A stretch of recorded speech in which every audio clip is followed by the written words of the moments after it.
আমাদের এক ভাই বাসায় সোবলাকি বানাইছে, অনেস্ট রিভিউ হচ্ছে।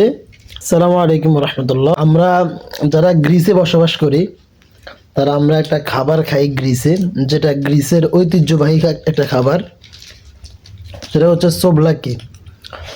তো গ্রিসের দোকান থেকে অনেক সোবলাকি খাওয়ার সৌভাগ্য হয়েছে। এখানে গ্রিসে দোকানে আমরা সোবলাকি খেতে যাই রে মোটামুটি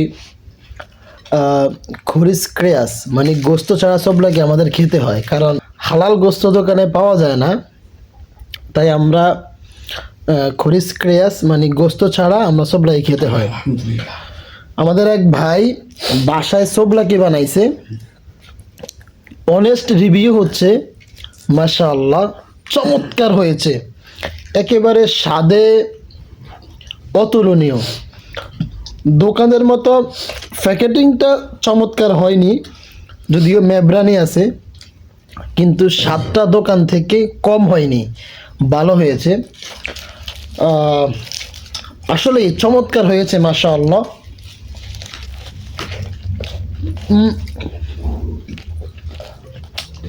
যারা